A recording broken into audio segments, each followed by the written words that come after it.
So how are you going to prep for that real estate exam for national and for math and for Texas? However, tonight we're doing national real estate questions and answers explained, and then math at the end. So prepare to review questions and answers, point out keywords within the questions and the answers so that you better understand them, and ask you to participate during the prep class. Type in the question number and the letter answer. Anybody watching the replay, the class is designed to let students participate during the live. You can fast forward, and actually you can play it at double speed, triple speed. That's what I do with other audio books and YouTube videos that I listen to, so I can go faster. All right, here we go. So we're continuing where we left off on March 1st. We're continuing with national questions. And I'll share the screen right there. And hope everyone is doing great, and so happy to see you here even during spring break. All right, so we're doing question 531, and let me just share really quick the book. So anyone, if this is your first time here, we are using this book right here, the Texas Real Estate License Exam. Now, don't be thrown off because it says Texas and I'm doing national, right? Well, all prep books, as far as I know, have national questions. Why? Because the national questions are the same for all 50 states. What changes is the actual state questions. Math is also math, the same. Okay, so if your state, this particular author, Metling, Father and Son, Cusick, and Hamilton, have written books for 26 states in the US.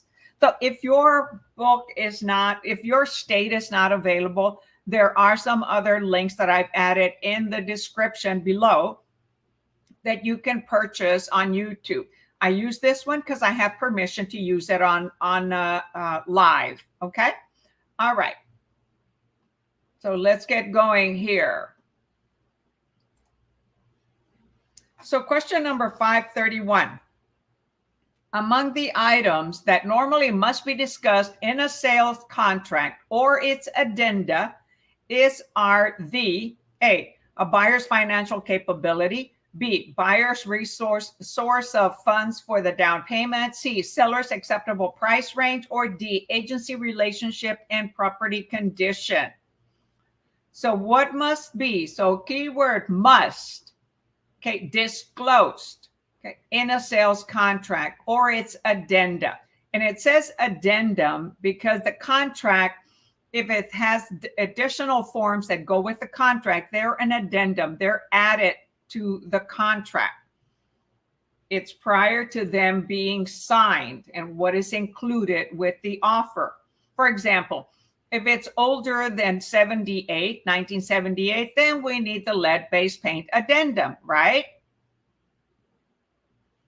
All right, so we have an answer so far of D. Anyone else? Type your answer in the chat. Type the question number and the letter answer so that we are all on the same page. And that's Diana Pardue. And yes, the question answer is D. Among the items must be disclosed in a sales contract are the agency relationships and property conditions. So thank you for that, Diana. And hey, Diana, you can go actually to StreamYard.com/Facebook and give StreamYard permission to post your Facebook name on here. And I'll, so I just added the link to Facebook AgentPrep, and it's right here also on StreamYard and YouTube, because I am using StreamYard, the software, in order to stream to YouTube, Facebook, and to LinkedIn. So I get to share this live into 3 different media. And actually, if you could watch it on YouTube, I would greatly appreciate that. And reason being is YouTube, it helps the YouTube analytics when more people watch on YouTube. Okay, so you might hear a sound in the background. No, we're all right. Okay, so I'll share the answer for this. I'm having to get back into the momentum. Haven't done this in a little bit. Number 32. To create an enforceable option to buy contract. Vocabulary: enforceable, option to buy, contract. There must be an exchange of what? A promise to sell and promise to buy. B, valuable consideration and a right to buy. C, valuable consideration and a promise to buy. Or D, a down payment and a post-dated contract for sale. Post-dated contract? Wow, look at this. We've got some good news, a testimony. I passed my test, both state and national. First attempt, March 1st, 4th. Oh my gosh. Thanks for your help and all that you do. Good luck, everyone. Just call me woman. All right, congratulations. Hey, just call me woman. I forget your first name. Share with us, how did you study? How often and where in order to pass your exams on the first try, on the first attempt, not try, because you made it happen. And refresh our memory, what state are you in? Congratulations. That is so awesome. To all of you present here, that could be you. And let's hear what she's got to say about how she studied. Okay, so on number 32, to create an enforceable option to buy contract. Enforceable. So if they go to court, can it be enforced? What does it require? So there must be an exchange of what? Type your answer in the chat, please.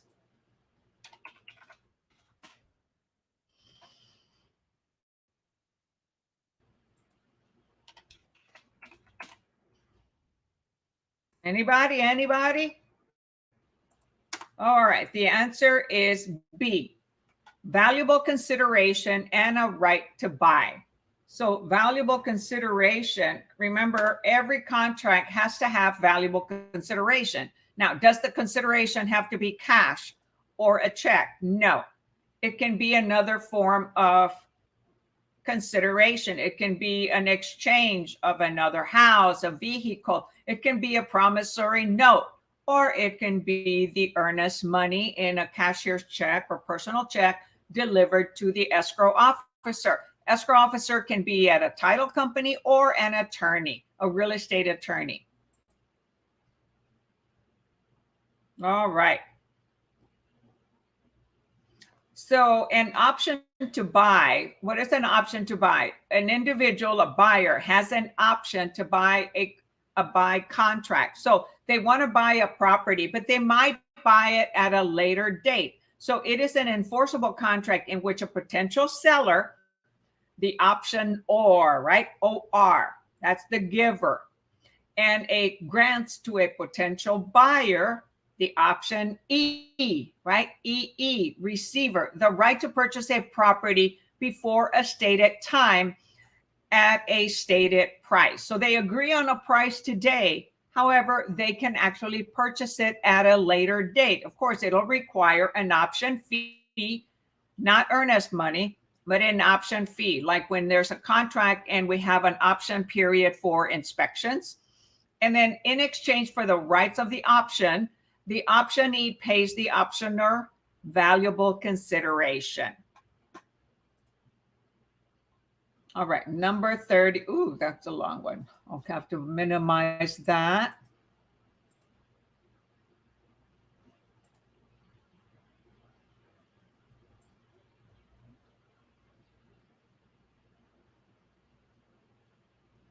All right, number 33. Carboy buy a house from Jim Smith. and at the same time obtains an option to purchase the adjoining vacant lot for $10,000 within 1 year. Okay, so Carboy buys a house from Jim Smith, the seller. At the same time that they buy that, they put an option contract or a purchase option, okay, option to buy the vacant property that's right next to it, adjoining, for $10,000 within 1 year, 12 months later. A few months later, Carboy informs Schmidt that she is ready to exercise the option, but finds that Schmidt has received an offer of $12,000 from another party. Schmidt states that he will accept the offer unless Carboy is willing to match the $12,000 offer. Which of the following is true of this situation? So basically, you could be asking yourself, can Carboy do that? I'm sorry, can Jim Smith, because he's the seller, can he accept another offer when he has under a option to purchase contract? So is the answer A, Schmidt must sell to Carboy for $10,000, or B, Carboy must pay $12,000 or lose the property? C, Schmidt may sell to Carboy or the other party, but the price cannot exceed $10,000. Or D, if the other party delivers payment before Carboy does, the option is canceled.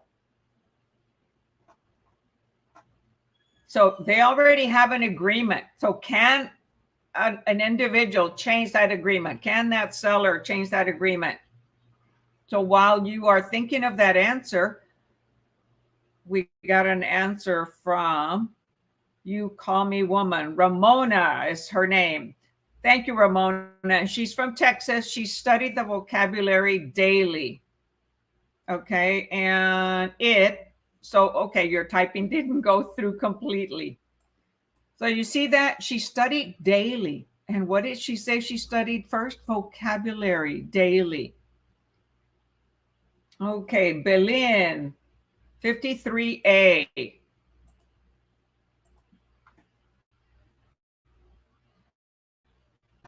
All right, those of you that are watching on YouTube, on Facebook, again, it would be great if you could, let me see if I can copy it. Go to StreamYard.com/Facebook. It only takes, 30 seconds or less. And give StreamYard permission to post your name on here. I'm using StreamYard, okay? Therefore, Facebook is very protective of our profile names. Ask permission. So as long as to this website, it's really quick, okay? Just copy and paste or click the link on Facebook, go to StreamYard.com/Facebook, give it permission, and we will be able to see your name like this, okay? Just Call Me Woman or Truth Seeker, or I'm on Facebook, right? So you see Wow Lillie Hendy instead of just seeing Facebook user, because I love to acknowledge all of you that are attending. All right, so Ramona, she learned and studied vocabulary daily. I did practice questions daily. Okay, that's what it takes, and she passed it the first time. So in order to pass these exams, we must be consistent, repeat it, put it on a calendar to do it at the same time every day or whenever you have the opportunity. However, if you create a schedule, a habit, you'll be able to do it at the same time. You make that commitment and you practice the vocabulary and questions and answers. All right, so let me give the answer first on this question, and then I'll go read another posting. So the answer is A. Schmidt, since they have already had an option to purchase the adjoining lot, Schmidt must sell the Carboy for $10,000, cannot accept another offer for $12,000. They can accept it as a backup in case the optionee does not purchase. but it cannot cut out the optionee because that is a purchase agreement that has already been signed by both parties. All right, so let me post the answer. So the answer was 533A. Schmidt must, okay, see the word must sell to Carboy for 10,000 because Carboy signed that option agreement purchase and Schmidt accepted it. All right, so let's say what Truth Seeker, Carmona, congratulations, Romana. I'm from Texas also, and what I've noticed is wording is different from the exams I'm taking daily. Well, Truth Seeker, realize that there are so many questions, okay? National questions, okay, have the same, okay, vocabulary and words. However, they can be worded differently. And therefore, you know, you can just review different videos, okay? But national is national, okay? That applies to all 50 states. And the vocabulary, oh my gosh, there's probably 750 vocabularies that you can review. So yes, there are different terms. So you notice the wording is different. Well, of course, because they are different tests.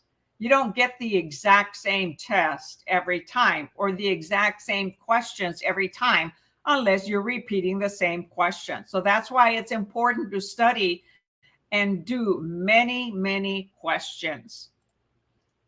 All right, so it says, must say I started watching your videos last week, and I must say great work you're doing for those like myself gearing up for my exam. Oh, thank you so much, Truth Seeker. I really appreciate that. Okay, so the answer was 33A. Got it? Got it.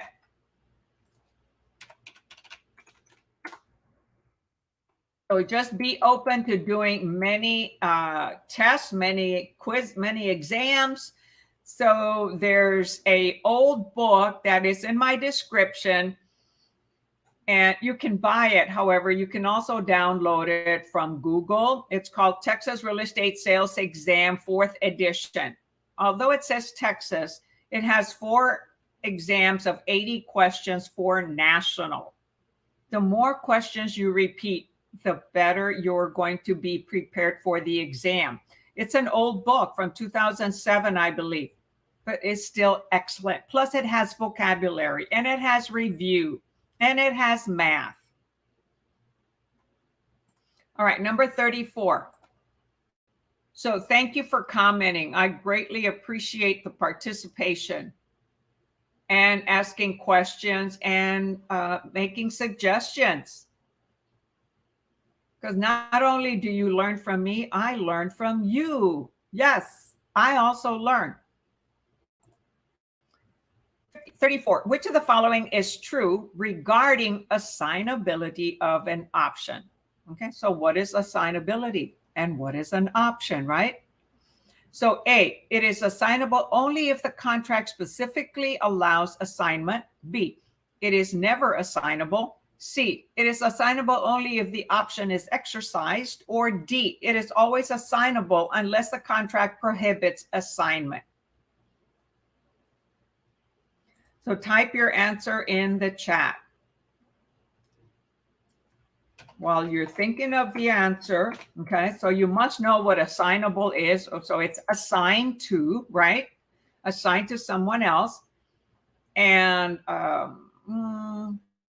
specifically, option, contract, prohibits, exercised, okay? Not like exercising, but exercise, doing something. All right, what y'all do that, I'm going to read what Ramona did. She said, I did affirmations. The questions are simply to give you an idea of how the questions are structured. Thanks, Truth Seeker. That is absolutely correct, Ramona. And you know what? I do affirmations every day myself when I walk in the morning. It really helps. And you start to believe in yourself and trust yourself. So is there a state book out there for Texas? Yeah, the book that there are many, well, not many. There are a lot of books. This book that we're using here, look at the description in this YouTube video. And this is one book, and I have permission to use it here. Texas Real Estate License Exam Prep. And this author has written 26 different books for 26 different states. They all include a national portion. So this one is for Texas. There are some other Texas books that I recommend within the description in the video. All right, so the answer for the question that we're at is D. Oops.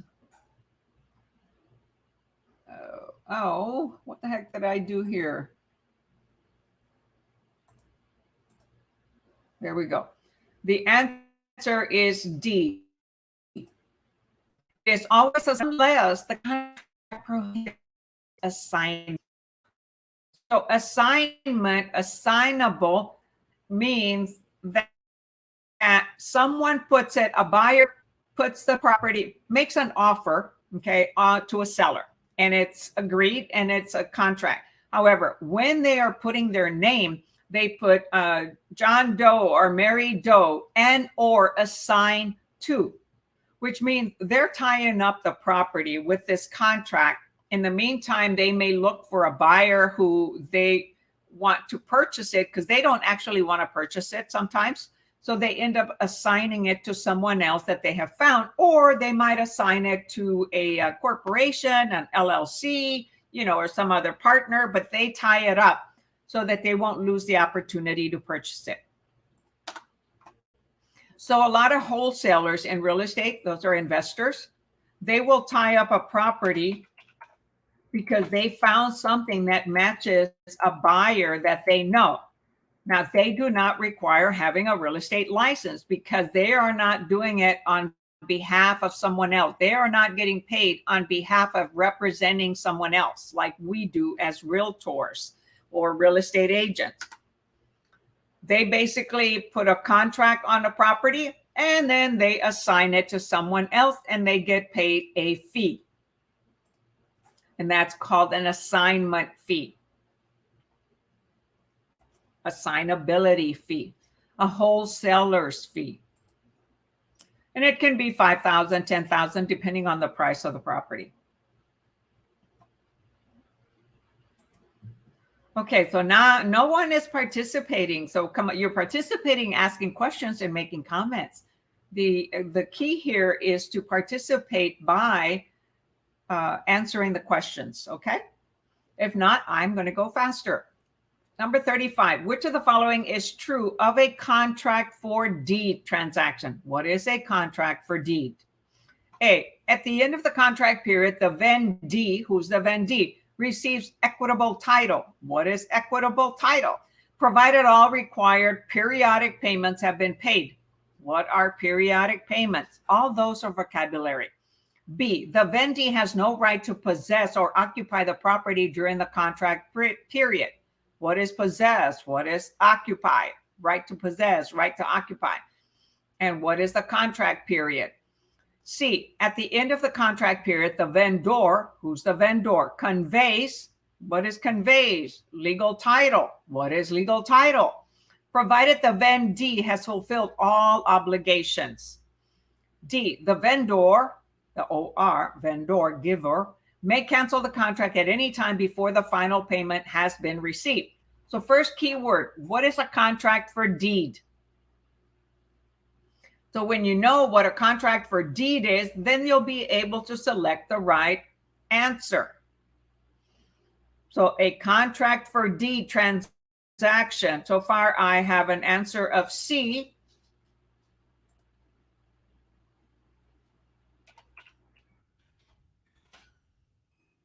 And that is Sam Joseph. Okay, I have a whole bunch of individuals on Facebook. Sam Joseph. Yes, the answer is C. At the end of the contract, vendor, who is the owner, the seller, conveys legal title, provided the vendee has fulfilled all obligations. Okay, legal title means are in a legal title state. In Texas, we have equitable titles. Okay, so these are national questions. So the in a contract for deed, the owner, the vendor, the seller keeps the title, okay, to the property, the deed. Once it is paid for, conveys the deed, signs the warranty deed, and the title is conveyed. Now the title is under the new owner's name.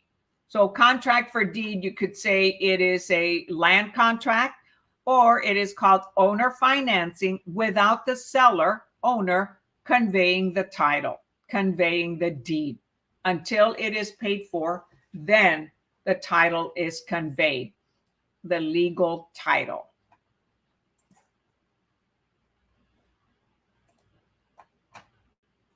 Very good, Diana and Joseph.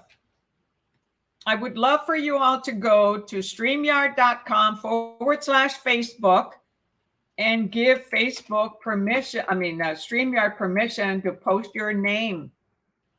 The only reason why I know your name is because I am also looking on Facebook so that I can see who's posting on it. And so a few posts earlier, okay, I posted StreamYard, and it only takes a few seconds. Now, if you're driving, please do not do that. If you're on your computer or you're sitting down on your phone, go to that website and give StreamYard permission, okay? And actually, I would prefer it if you would go to my YouTube channel and watch the video. So let me select all. So the internet was doing awesome, and now it's interfering a little bit.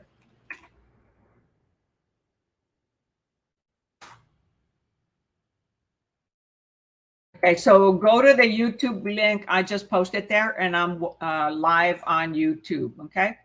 It supports my channel by going there. So anybody watching on Facebook, go to this StreamYard.com/Facebook. And anyone, all right, Diana Pardue, you did it. Yes, excellent. All right, so then the next thing I would ask is go to the YouTube video and watch it from there. I would greatly appreciate it. And anybody watching on YouTube, hey, give me a thumbs up, love, send me some hugs, some support. All right, number 36. Again, these are national questions. Anybody who just came on, anybody who is listening to the replay, hey, you can fast forward as I let students participate during class. All right, let's go. Several buyers are competing for the available home in a desirable new subdivision. What kind of a subdivision? A new subdivision. And they are competing, right, for the last available home. Now, one buyer calls the owner developer directly on the phone and offers $20,000 over and above the list price. The developer accepts the offer. At this point, what happens? A, the parties have a valid enforceable sale contract on the home. B, the parties have completed a verbal executory contract. What is executory? What is verbal? Enforceable, valid. C, the parties may not cancel their contract. Or D, the developer could not entertain other offers on the property. So buyers are competing on the last available lot. And one buyer calls the owner developer on the phone and offers $20,000 over the list price. The developer accepts it. So the developer accepts it verbally, right? Not in writing. However, he accepted it. So what would the correct answer be here? All right, look at that. Sam, Joseph also did it. Sam and Diana got their names. Thank you.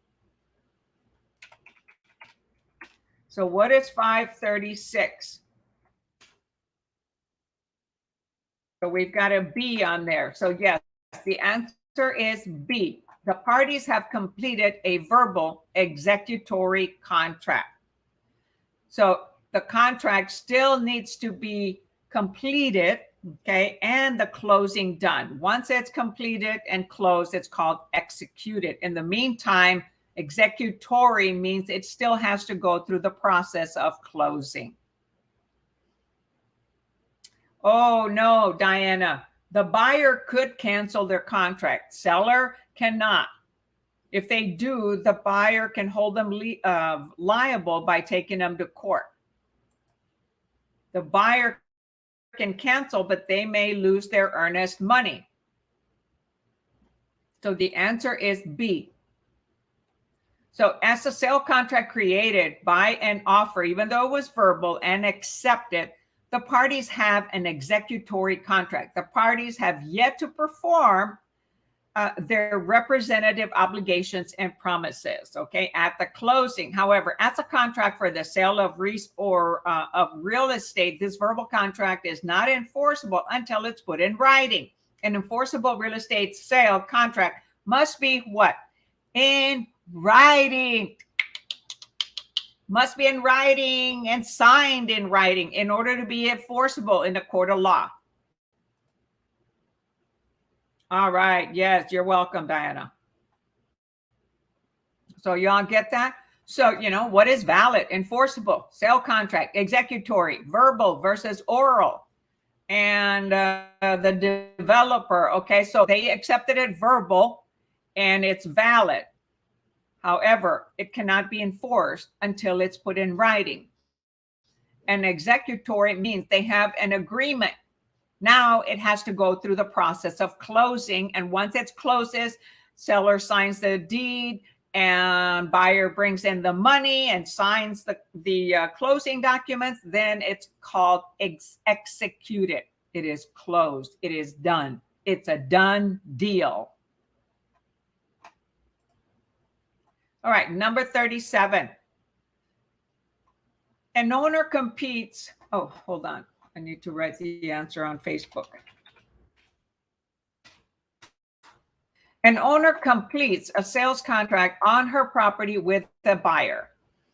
Before closing, the seller runs into financial trouble and assigns the contract to creditor.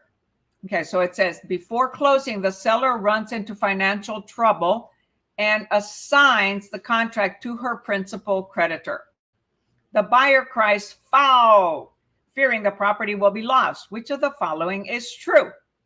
A, the buyer can sue the assignee to disallow the illegal assignment. B, the buyer can take legal action against the assignor. C, the assignor has completed a legal action. Or D, the sale contract is nullified. So who is the assignor? So an owner completes a sales contract on her property with a buyer. Before closing, the seller runs into financial signs to her principal.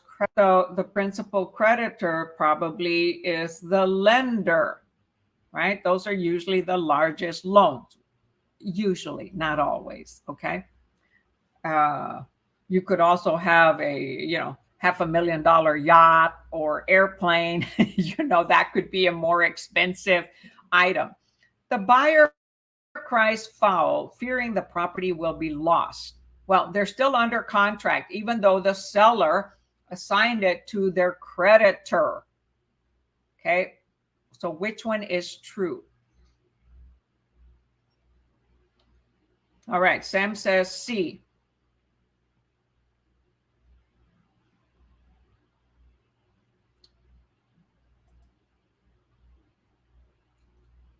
Yes, Truth Seeker. Yes, I am familiar with Pearson VUE. Actually, here in Texas, the exams are with Pearson VUE.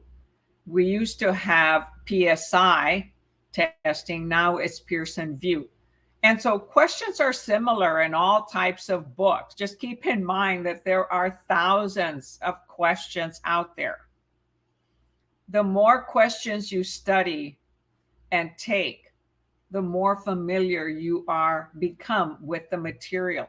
The more vocabulary you learn and study, memorize, however you best do it, the better you understand the material, because you're learning a new language.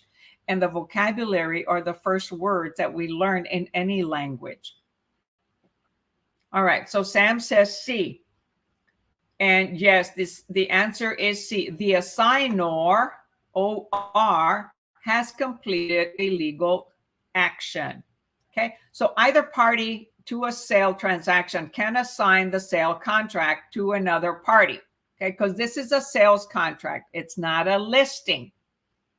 That's a big difference. A listing cannot be assigned because only the owner can sell the property, or an executor or an administrator assigned by the court. But on a sales contract, it can be assigned to someone else. So it is, the contract is assignable. So the assignor, the seller, the owner, assigned it to a principal creditor. So the contract to another party can be assigned by the seller, and it is subject to the provisions and conditions contained in the agreement. So they both have to follow the agreement of the contract. That doesn't change. Just the name of the individual changes.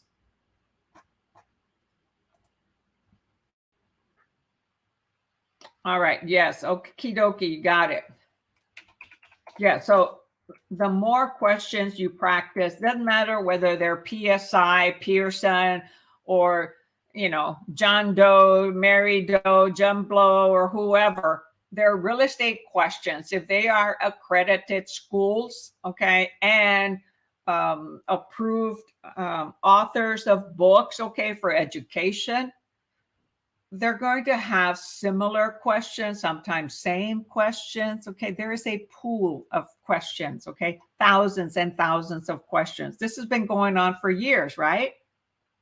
So someone else decides to word it a little bit different, still the same question. So that's why it's good for you to study different questions from different sources, from different YouTube videos and different books, from your prep school, from your prep book, from the school. So that you're familiar with different wording of the same questions. All right, number 38. I need to take a sip of water here.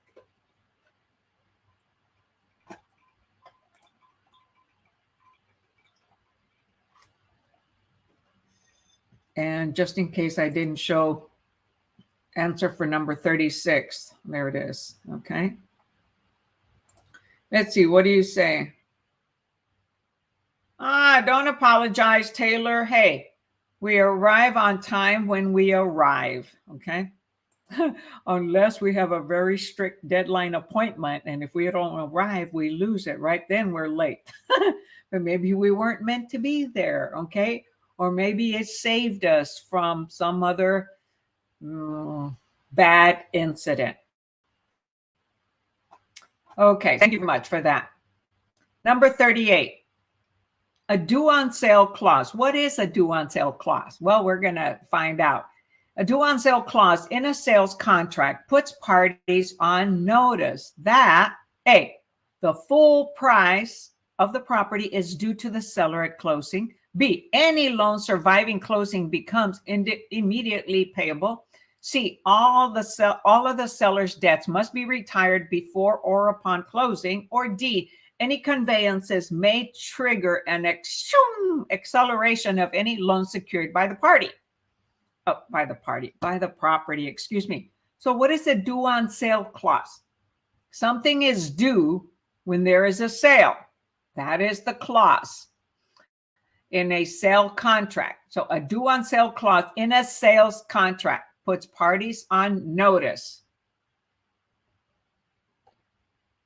So somebody wants to speed up, okay, the payment.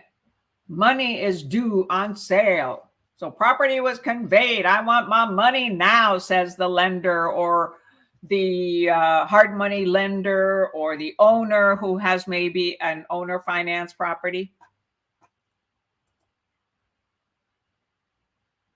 So what is the due on sale clause in a contract that puts parties on notice? What does it mean? Which answer is correct? A, B, C, or D?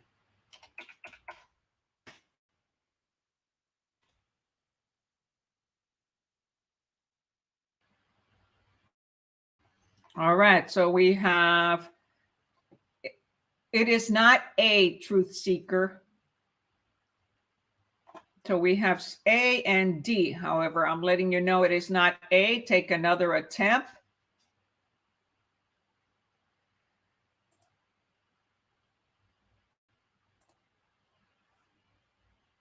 Oh, come on, come on. Facebook is misbehaving. All right, the answer is D. Any conveyances may trigger an acceleration of any loan secured by the property. Okay, so when we purchase a property and we get a loan from a lender, the property is collateral to secure that loan. Okay, so when it says due on sale clause, it means something is due when a property is sold in a sales contract. So it is a notice. Due on sale clause in a sale contract puts parties, who are the parties, seller and buyer, okay, on notice that any conveyance, so any conveyance means they're going to transfer the property, they're selling the property, they're alienating the property. And who's they? The seller. So the seller is conveying the property, assigning the deed to someone else, okay? Well, that may cause the loan to be payable right now. That's when there is a due on sale clause, when there is a loan involved. So it is any conveyance that may trigger an acceleration. Put the metal to the pedal. It accelerates when the lender wants the money. So make any conveyance, and it says may trigger. It doesn't say will or must, okay? Because lenders don't want to have all this inventory. They want the loan to be paid. And if they can get it paid monthly, they prefer it because they have interest that they are earning. However, if it is conveyed without notifying the lender or doing it in some other legal way with lots of documentation, the lender may require payment like now, okay, within 30 days, within 15 days, or whatever deadline they put on there. That is what the due on sale clause in a sale contract puts parties on notice. So it says if you sell it to somebody else, we may trigger that you have to pay it immediately because you transferred it to somebody else, you conveyed it to somebody else, you sold it to somebody else, you alienated it and sold it to somebody else without letting us know, right? Because that property secures that the loan gets paid.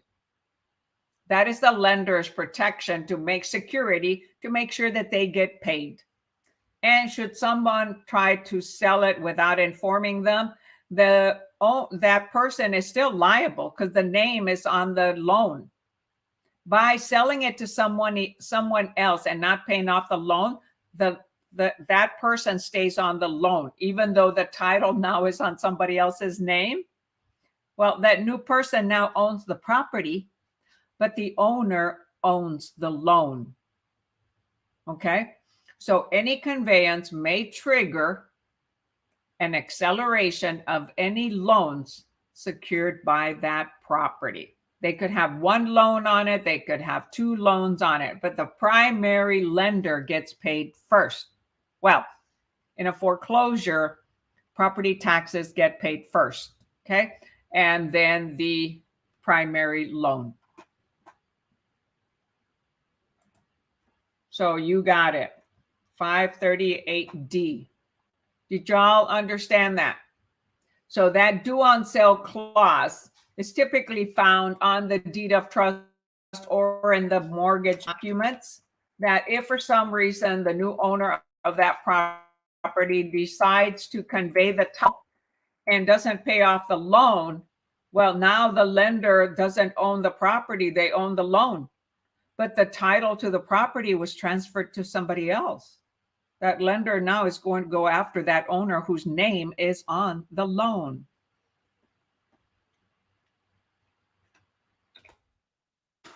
All right, so that was letter D.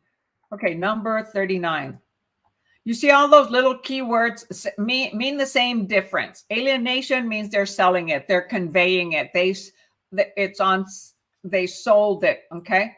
Convey, sold by the owner, right? The owner can convey it, can sell it, can alienate it, can transfer it in exchange for money or in exchange for some other product, some other item. Because exchanges can be made on property. One property exchanged for another, two properties exchanged for one, vehicles, other notes, okay, financial notes, and many things, stocks, cryptocurrency, a lot of things can be used as the consideration. All right, number 39.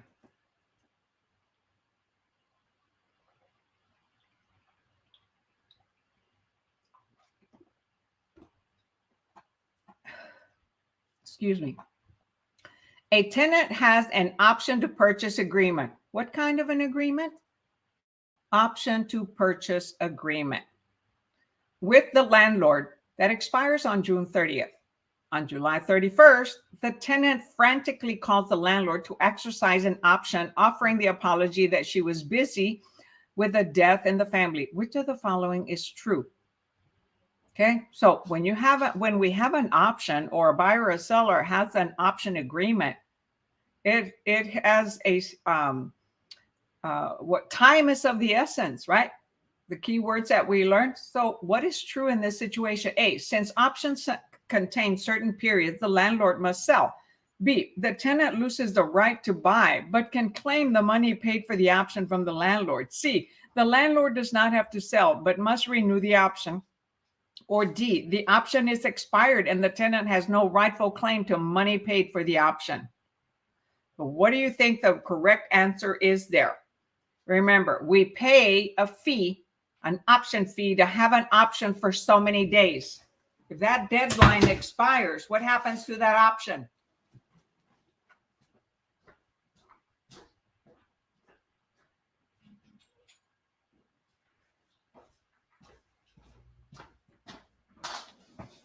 All right, my house all of a sudden got warm, so putting the air condition on. It was a cool day today.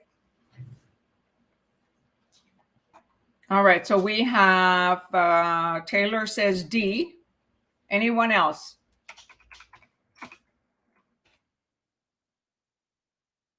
Going once, twice, three times, gone. The answer is D. The option is expired. The tenant has no rightful claim to money paid for the option. Okay. Now we have also an answer of A, and that one is incorrect. Let me review that.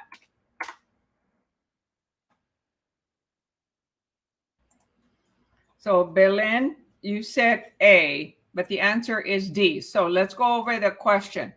A tenant has an option to purchase agreement. So they made an agreement to purchase it. They made an agreement today to purchase it at a later date. That option is June 30th. They have to exercise the option to buy it with all the money or loan by June 30th. On July 31st, the tenant frantically calls the landlord. So July 31st is past the option day, the option deadline. And usually deadlines are by 5 p.m., right? Because those are when most banks, title companies, doctors, or businesses close, right? Including now for realtors. Our deadline used to be midnight. Well, that has changed to 5 p.m. several years ago. So on the 1st, the tenant, calls frantically, apologizing that she was busy with the death in the family. Well, sorry, man, we still have to do business no matter if somebody dies or there's an emergency, if you can't reach it, you lose your option fee. Which of the following is true? A, D, the option expired. It expired June 30th. Be it 5 o'clock or midnight, whatever deadline time was on that option agreement, option to purchase agreement. And the tenant has no rightful claim. No matter how much they beg or say, they lose their option fee, okay? Because that option fee was to hold that option to finalize it on June 30th, okay? And A says, since the option contained grace periods, options do not contain grace period. It has a deadline, June 30th. It is not a loan. It is not a credit card where you have a grace period.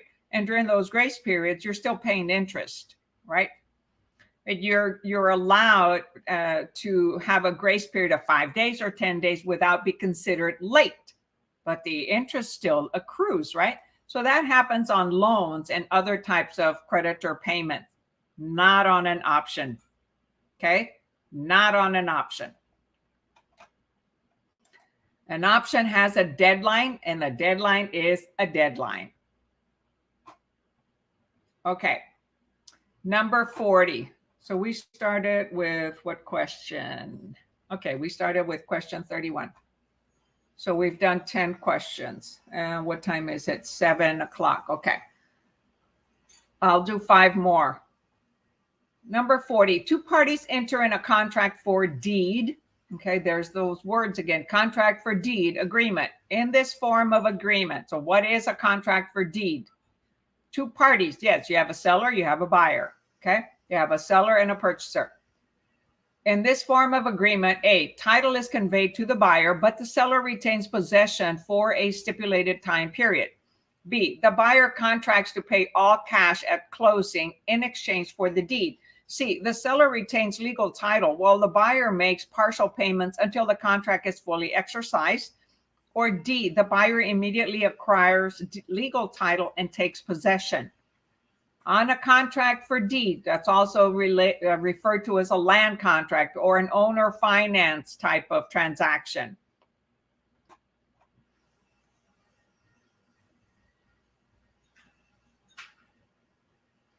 So type your answer in the chat. So these 2 parties have a contract for deed agreement.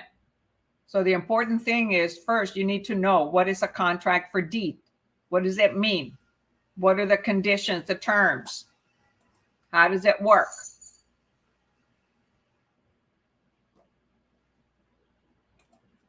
So who keeps title, legal title on a contract for deed?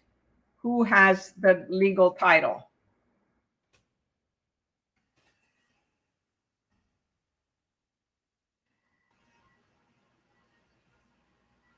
Thank you, Truth Seeker. Going back to taking exams. All right. The answer is C. The seller retains legal title when it is a contract for deed. The title is not conveyed, so they do not sign the deed. And until it is fully executed. Fully executed means until it's all paid for. And so once the buyer makes all the payments, okay, so they're making payments for so many months, periodic payments, right? Just like on a loan. So because the lender, the owner is basically providing like a loan, sells the property, carries the note. With that note, the seller does not convey title, does not convey the warranty deed until it is fully executed, until it is fully paid for. That's what that means. Until the contract for deed, the owner finance deed, or the land contract is fully executed. Fully executed means it's finally been paid off. It's done. Very good, Taylor.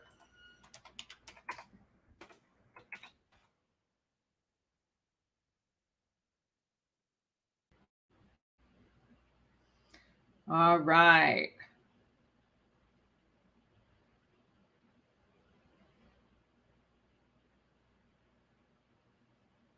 So hold on one moment.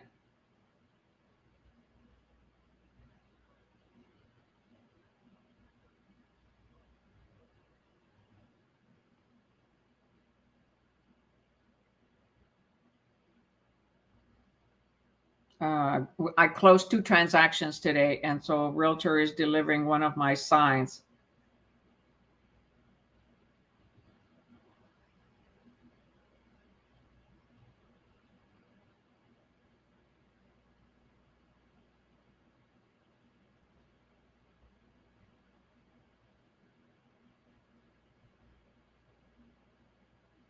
Bear with me, you all. I normally don't do this. However, he's coming over right now. And he's from Bernie, which is about 45 minutes away. So he's got to be here in San Antonio. Okay, feeling good. Yes, you are on a roll, Taylor. Very good. Yes, it is exciting. So I am an active realtor. Okay, I do transactions. So this month I've closed 3.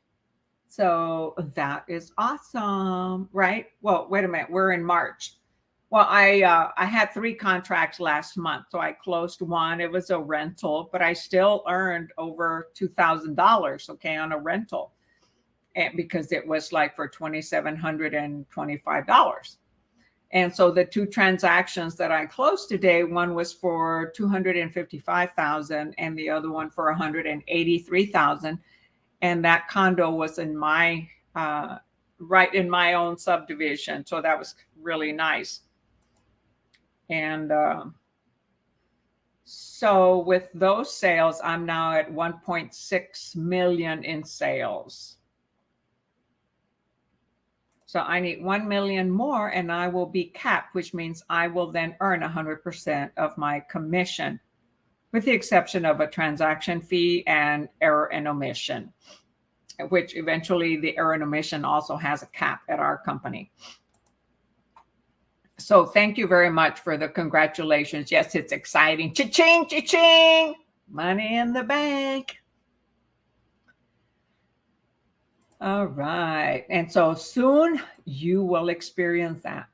And I will let you know that some individuals, it could take them a month to close a deal, like a rental. Others, it could take up to 6 months, up to a year. It depends on you, how aggressive you're going to work, how diligent you are, how committed, how dedicated you are to doing the business and having conversations every day with different people that hopefully convert into clients. Yeah, kicking butt. That's it, man. Kicking my own butt. All right, 41. Yes, and I have a potential to have 16 listings coming up this month from a referral client. Potential. Okay, I don't have them yet. Well, actually 16 and 10 more, about 26 listings. I hope. I'll be praying. Pray for me that I get those 26 listings. They're leases, but they're high-end leases. And I don't typically do a lot of leases. I represent a lot of sellers and some buyers, but hey, 26 from one client would be awesome. I'll take them. All right, 41. The federal law that produced the do not call list. What kind of list? The do not call list. Even when we're signed up to it, we still get calls. Okay, why? Because marketing people can still take a risk and call. If somebody complains about them, they could then get fined if they get caught and taken to court. So the federal law, federal, produced the do not call list and related protections is referred to as the A, Solicitation Regulations Act, B, Telemarketing Prohibition Act, C, CAN-SPAN Act, or D, Telephone Consumer Protection Act.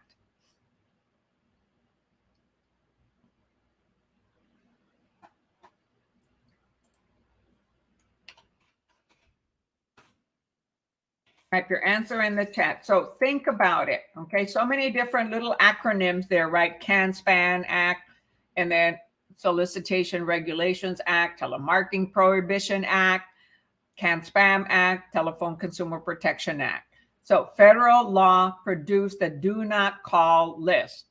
So do not call what? our cell phones, our landlines.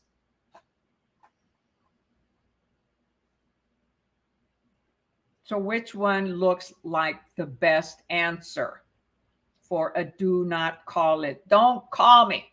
I signed up to the do not call list and you're still calling me. Well, I actually do prospecting every day, and I choose to not call, do not call numbers. I choose to abide by that federal law and not. There's plenty of homeowners that properties have expired for sell by owners that I can call. So I prefer not, because if we get caught, somebody complains, it was a $10,000 fee for one person. So I prefer not to call them. Many other that do call will do it. The answer is D, Telephone Consumer Protection Act.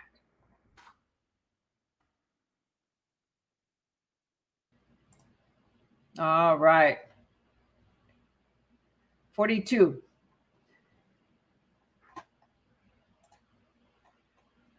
New federal regulations in advertising requires email advertisers to give recipients an option to discontinue receiving emails from such advertisers. This regulation is called A, the CAN-SPAM Act, B, the Truth in Advertising Act, C, the Telephone Consumer Protection Act, which it's not that one, right? Because we just used that one. Or D, the Email Advertising Prohibition Act, or EAPA. Acronyms.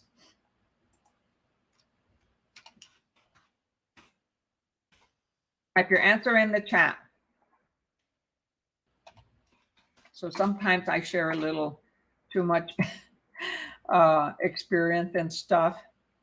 So a whole bunch of people just went off. And that's okay. They can watch the replay or speed it up. The answer here is C. That, oh my gosh.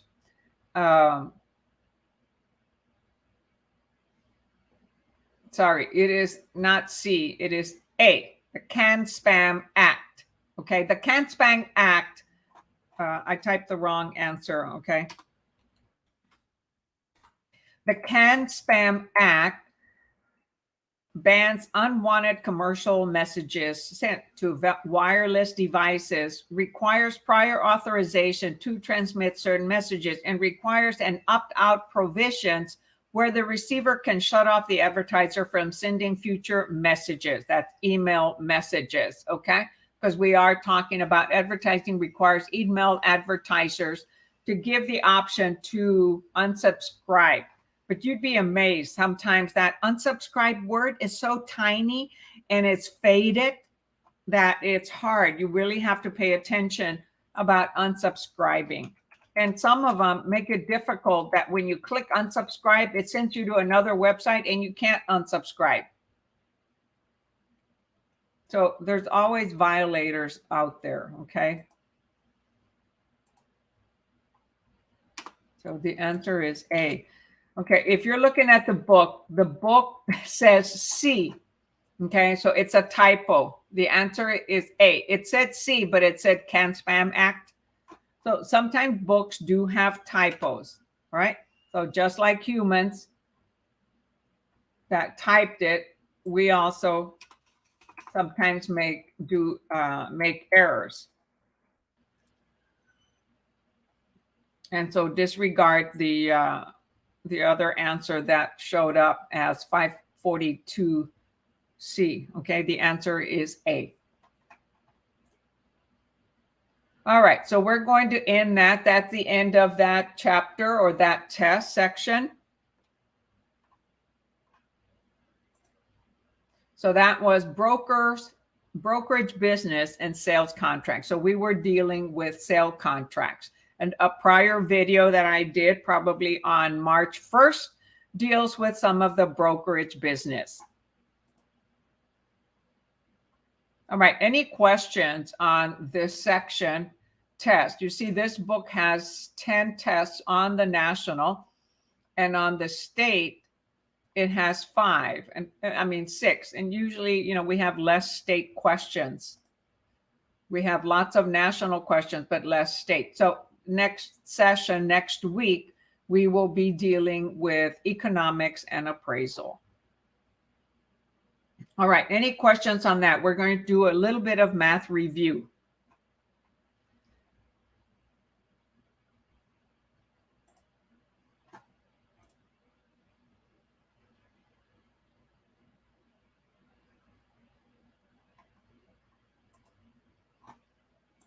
Okay, and the math review starts with leases on page 71. Real estate math review.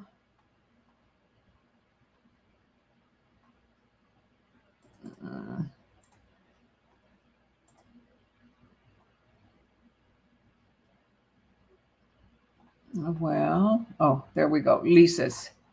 Okay, any questions? And for those of you that are watching on YouTube, hey, if you find this useful, tap that like button.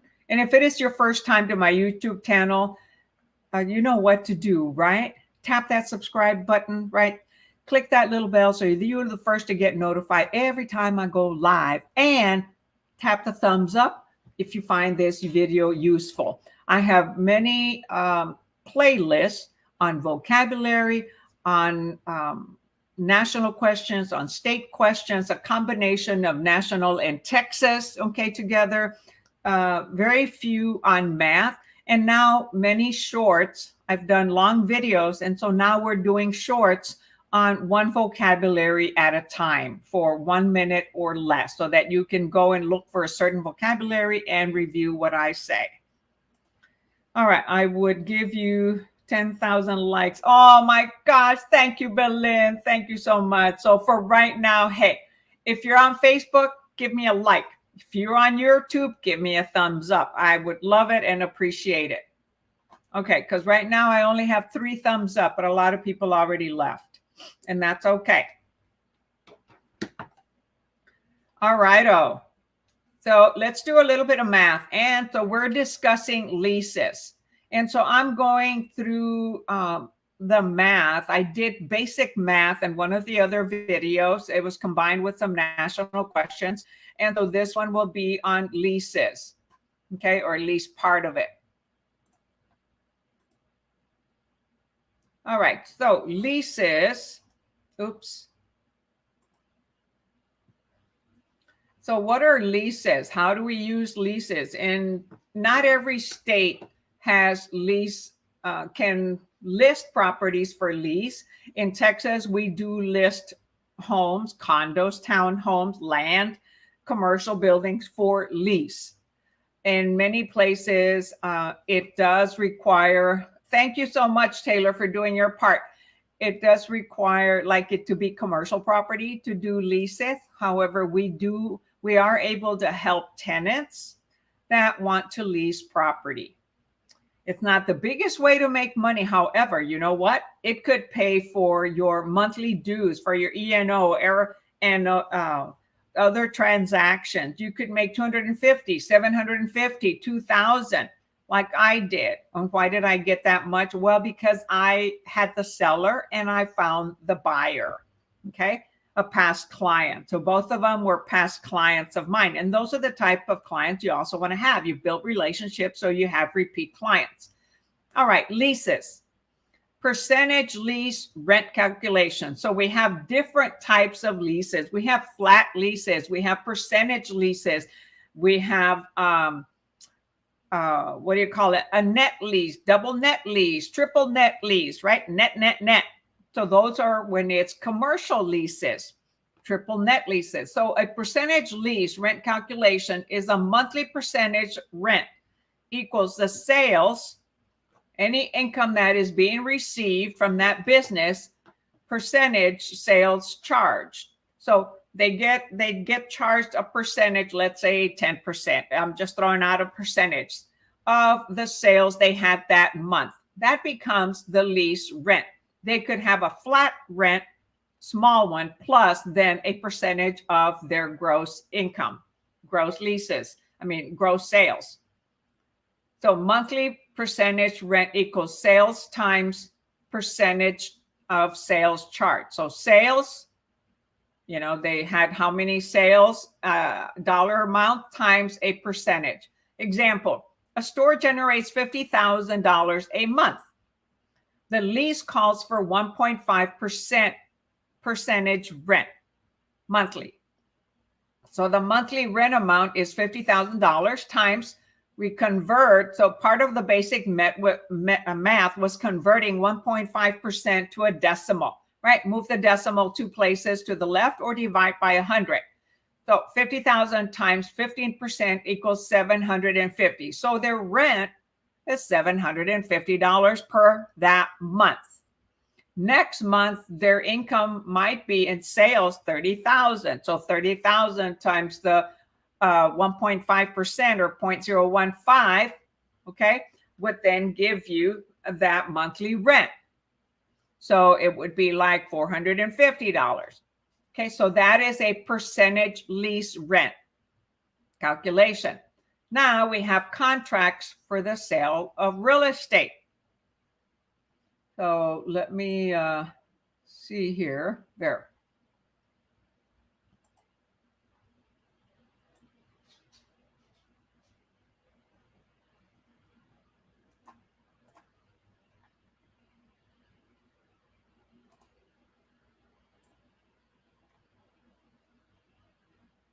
Trying to get it all on one page. Let's see if it'll work.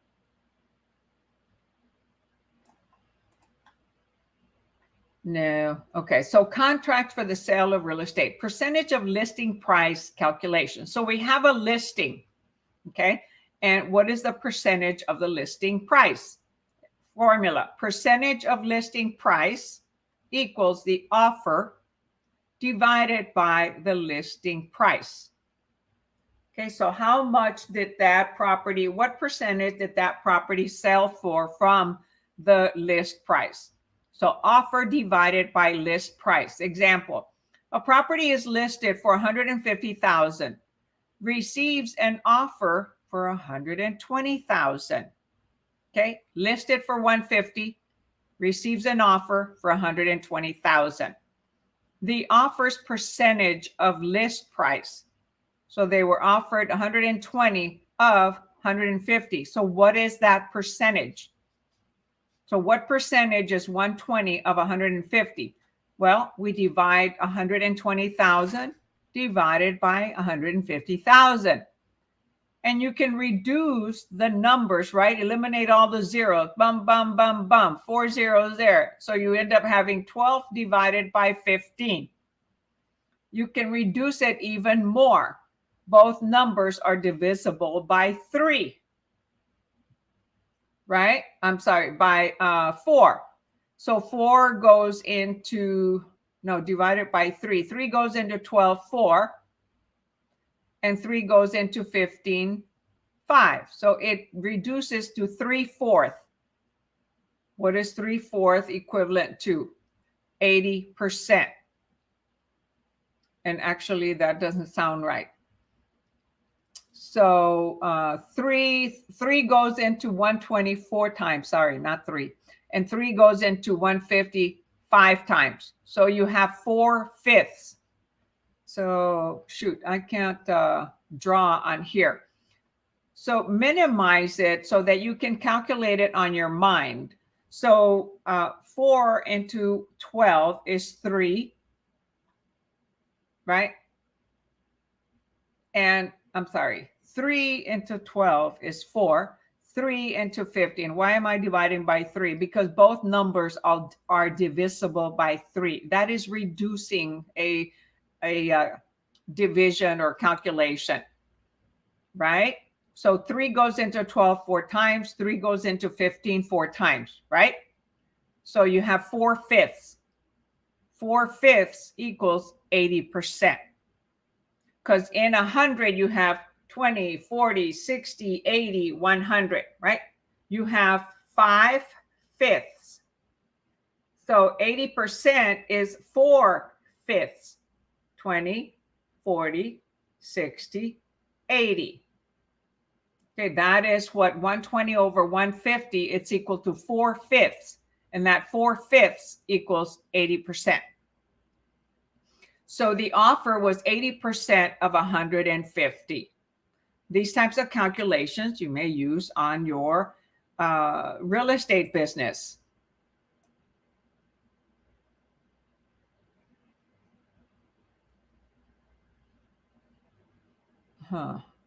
Trying to get something all in one page, and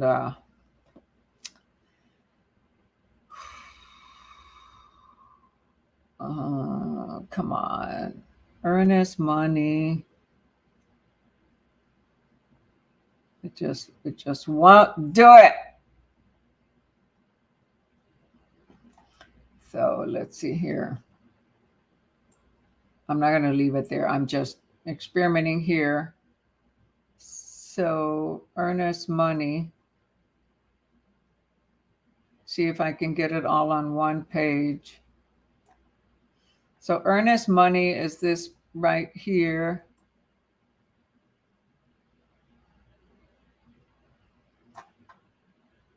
All right, there. Maybe a little bit more.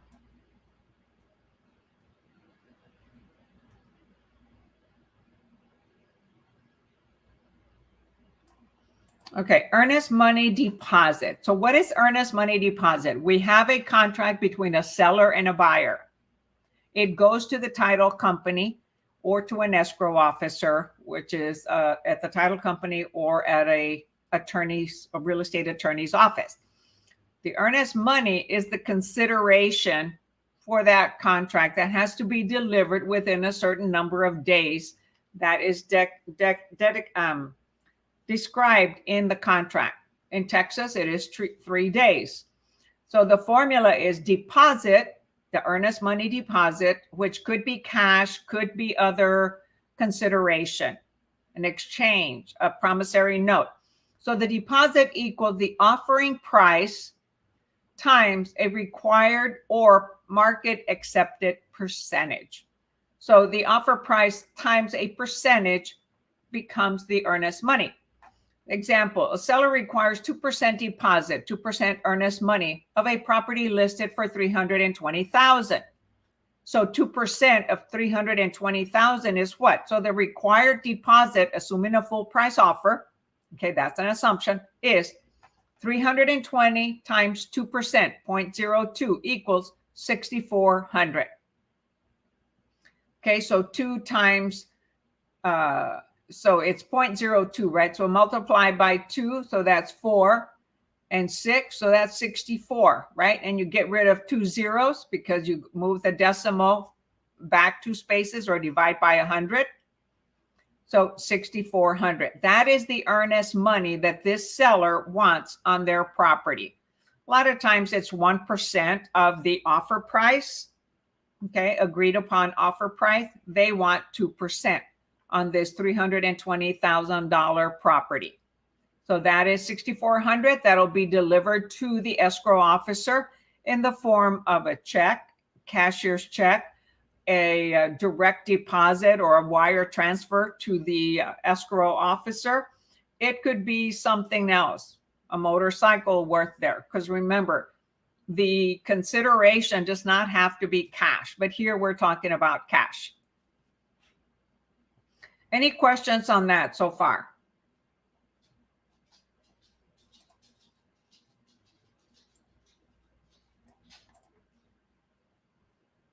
Okay, no questions on that. Appraisal and value, right? They are opinions. The appraiser has an opinion based on comparables and lots of research that they do. And realtors, agents also do not appraisals. We do comparable analysis, which is comparison of currently listed properties and also competitive properties. So adjusting comparables. Okay, that's what an appraiser will do, and also realtors, agents. Okay, rules. 1, never adjust the subject property. Which one is the subject property? The property that is for sale. Okay, So that property does not get adjusted. Only the comparables get adjusted.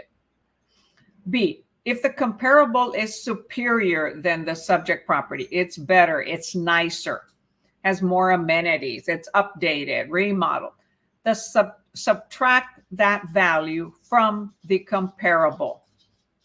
Okay, so if the comparable is superior to the subject, subtract value from the comparable.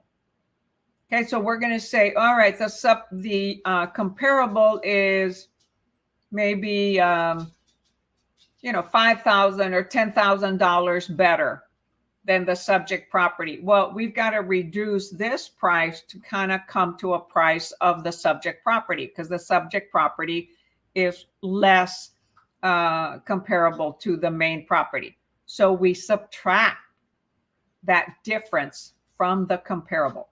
So we either subtract or add to the comparable property to bring it to an adjusted price for the property in mind, that the property that is the one for sale or being bought. If the comparable is inferior, so the comparable property that has sold or is pending or is active is inferior, less valuable than the subject, the property in reference to, add value to the comparable, because now the subject property is better. So we've got to add to that inferior property to bring it up to a comparable value for the subject property. Again, the subject property is the one being sold. Example, the subject has $10,000 pool and no porch. A comparable that sold for $250,000 has a porch, an extra bathroom, $6,000, and no pool. Okay, so the subject property has a pool but no porch. The comparable has a porch and a bathroom and an extra bathroom. So it totals to $11,000, but it does not have a pool. So we have to add $11,000. I'm sorry. We have to subtract $11,000 to bring it down to the subject property, and then add $10,000 because it doesn't have a pool. So in some part of it, it's better. In some part of it, it's inferior. Adjustments to the comp, 250 plus 10,000, right? Plus 10,000 for the pool, because the comparable doesn't have a pool. Minus 5,000 minus 6,000 because the subject property does not have a porch nor a extra bathroom. So the comparable price is only actually reduced by 1,000 because we added 10,000 and subtracted 11. Okay. Any questions on that?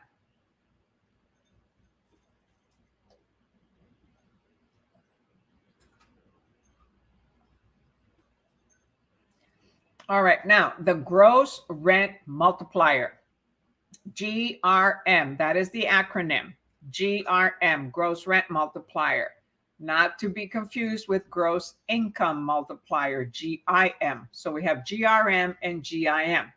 GRM, gross rent multiplier, is sales price equals monthly rental income times the GRM, which is a number. It's a multiplier. So the monthly rental income equals sales price divided by rent multiplier. Okay, so here we have sales price, okay, which is here. So either we're looking for the sales price or we're looking for the monthly rent income in order to find the gross rent multiplier. Example, what is the value of a fourplex with monthly rent of $2,800 and a GRM of 112? So we have monthly rent of $2,800. Okay, so monthly rental income, $2,800, goes here. The GRM is 112.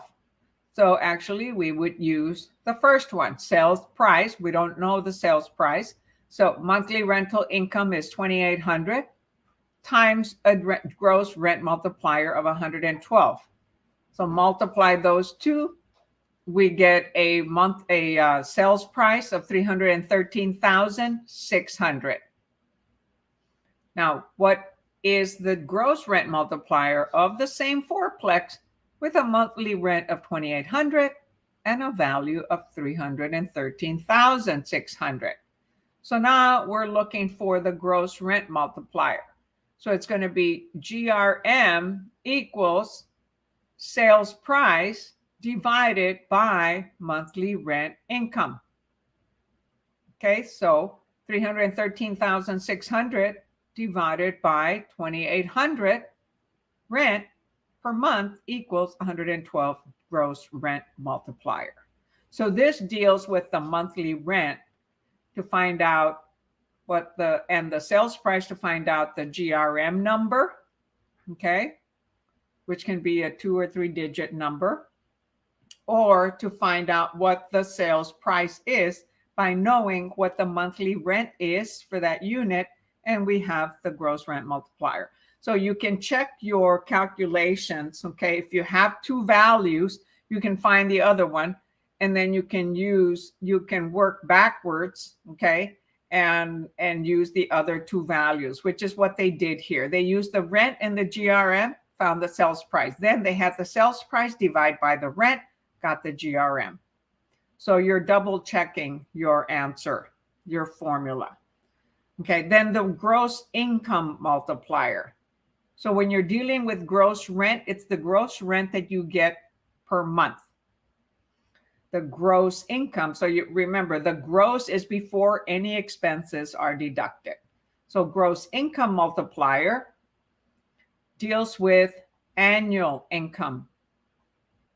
Gross rent, monthly rental income.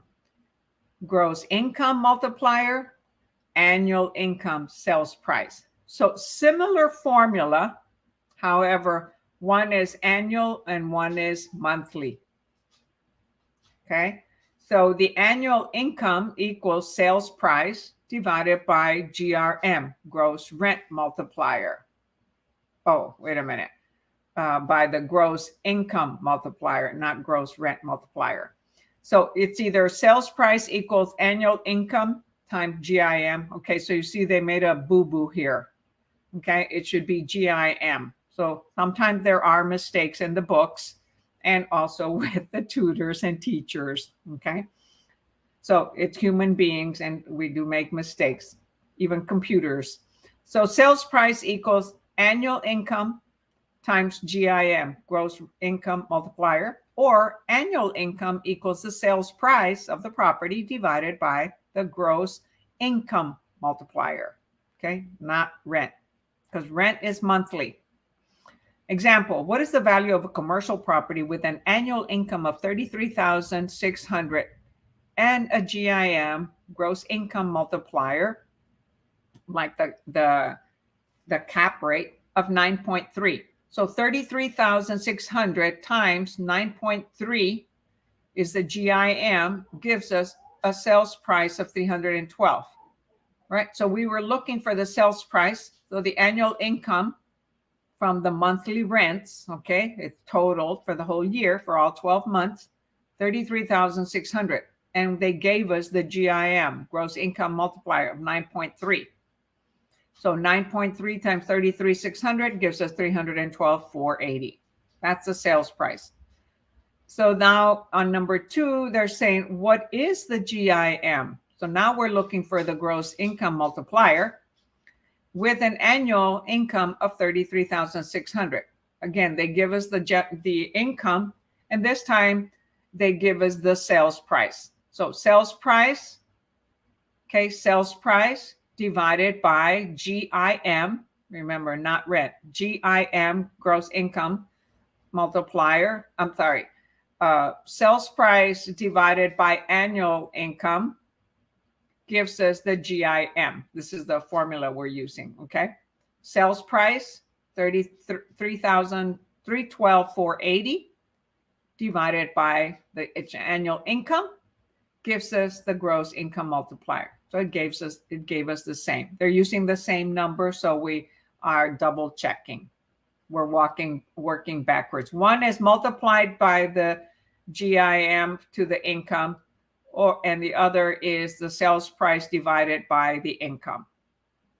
Okay, so it's either GIM times income or income divided into sales price. All right, so that's the difference. Gross income multiplier, gross rent. One has to do with the monthly rent. The gross income has to do with the yearly rent, the yearly gross income. And it's gross, meaning before expenses are deducted. All right, so that's it for the math. So just 2 or 3 formulas for you to learn, okay? Can get confusing when you have too many all at once. So this is math calculating percentages, okay, for leases for the real estate exam and real life when dealing with commercial properties. All right, any questions before we call it a night? So remember, if you're watching on YouTube and this is your first time to my channel or you're a repeat, tap that subscribe button and click that little bell so that you're the first to get notified every time I go live or I upload shorts or videos. And like this video by tapping the thumbs up. I would greatly appreciate it. It helps the analytics or the viewing of my channel so that YouTube promotes it. And if no further questions, this is Wow Lillie Handy coming to you from San Antonio, Texas with YouTube AgentPrep, here to help you pass or prepare to pass your real estate exam and become a realtor and build your real estate business. Study, study, study, and affirm, affirm, affirm. I passed, I passed, I passed. Until next time, catch you all later. Have a good evening. Bye. You're very welcome, Taylor.